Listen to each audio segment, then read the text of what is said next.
सबसे पहले तो आपको होली की बहुत बहुत बधाई, शुभकामनाएं, और करोड़ों देशवासियों को भी रंगों के त्योहार की बहुत बहुत बधाई, शुभकामनाएं। हमारा भाईचारा ऐसे बढ़ता रहे, प्यार देश के प्रति बढ़ता रहे और हम सब मिलके अपने भारत को विकसित भारत बनाएं। एक बार फिर भारत को महान बनाएंगे, विकसित भारत का संकल्प पूरा करेंगे। और ये तभी पूरा होगा जब करप्शन के खिलाफ प्रहार होगा, भ्रष्टाचार को जड़ से मिटाने का काम होगा, जब बुलंदियों पर पहुंचने के लिए नई नीतियों के साथ नए भारत का निर्माण होगा।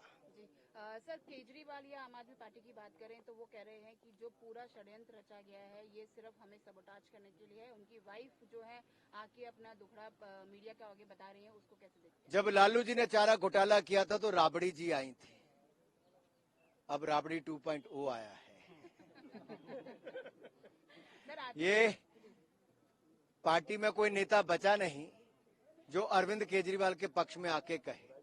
किसी एक आदमी ने नहीं कहा कि अरविंद केजरीवाल निर्दोष है। सब ये कहते हैं कि भ्रष्टाचार के खिलाफ कार्रवाई क्यों करते हो। हमारा सबसे बड़ा सवाल ये है कि ये वही व्यक्ति है जो अन्ना हजारे जी को गुमराह करके कहता था कि मैं भ्रष्टाचार के खिलाफ लड़ाई लड़ रहा हूं। इन्होंने झूठी कसम खाई थी बच्चियों की कि मैं राजनीति में नहीं आऊंगा। अरविंद केजरीवाल राजनीति में आए, इन्होंने कहा था मैं बड़ा मकान बड़ी गाड़ी नहीं लूंगा। बड़ा मकान लिया, शीश महल जैसा बनाया, करोड़ों रुपए की दलाली खाई, और गाड़ी के साथ साथ इन्होंने तो बड़ी सिक्योरिटी एक नहीं दो राज्यों से ली। झूठ एक नहीं कई बार बोला, भ्रष्टाचार एक नहीं अनेक किए।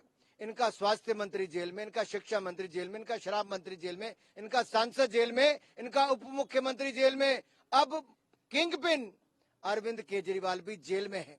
भ्रष्टाचार के गंभीर आरोपों में कट्टर बेईमान अरविंद केजरीवाल जेल में है। मेरा सवाल ये है, ये कहते हैं कि लोकतंत्र को खत्म करो, नहीं, लोकतंत्र नहीं, भ्रष्टाचार खतरे में है।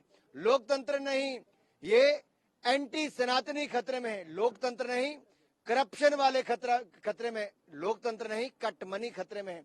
लोकतंत्र नहीं, राम विरोधी खतरे में है। लोकतंत्र नहीं, हिंदू को खत्म करने वाले खतरे में है। जी सर, इलेक्शन कमीशन ने जिस तरह से गाइडलाइंस दी कि कोई किसी के लीडर के अगेंस्ट नहीं बोलेगा, लेकिन हमने अभी रिसेंट में देखा डीएम के जो इंडिया लाइंस के पार्टनर हैं, जो इससे पहले भी कई बार बोल चुके, उन्होंने फिर से एक बार पीएम मोदी की मदद के लिए जिस तरह से वर्ड यूज करे, उसे कैसे देखते हैं? देखिए, एक और नारी शक्ति का अपमान राहुल गांधी जी करते हैं। वो शक्ति से ही लड़ने की बात करते हैं, जबकि हम शक्ति की पूजा करते हैं, अपनी माताओं, बहनों की, बेटियों की। ये अंतर है। वो भारत की संस्कृति को, परंपराओं को नहीं जानते राहुल गांधी जी और विपक्ष। हमने तो नारी शक्ति वंदन बिल ला के 33% आरक्षण दिया।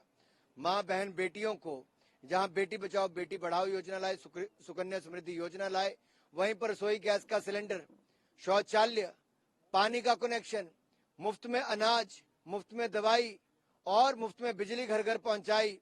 ऐसे अनेकों कार्य मोदी सरकार ने किए जो नारी शक्ति के लिए किए हैं। ये अंतर है कांग्रेस की सोच और मोदी की सोच में। इसलिए मैं कहना चाहता हूं, वो लोग गाली गलौज पर उतर आए हैं। 120 गालियां अब तक इनके अलग अलग नेताओं ने, इंडी गठबंधन के नेताओं ने, घमंडिया नेताओं ने निकाली है।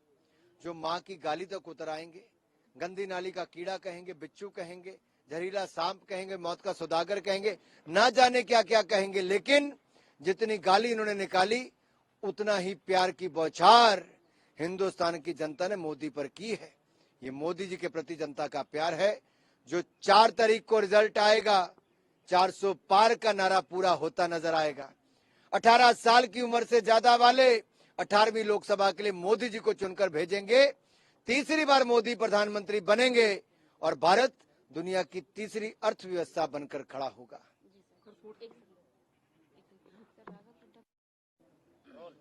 सर, राघव चड्ढा का ज्यादा इन्वॉल्वमेंट दिखाई नहीं दे रहा है। एक ट्वीट करके वो अलग ही जो उनका जो एसेंस नजर आ रहा है, क्योंकि वो सामने नहीं है। जिस तरह से बाकी आम आदमी पार्टी केजरीवाल के डिफेंड में आई, राघव चड्ढा का उतना दिखाई नहीं दे रहा। देखिए, कौन उनके साथ खड़ा होगा जो भ्रष्ट नेता है।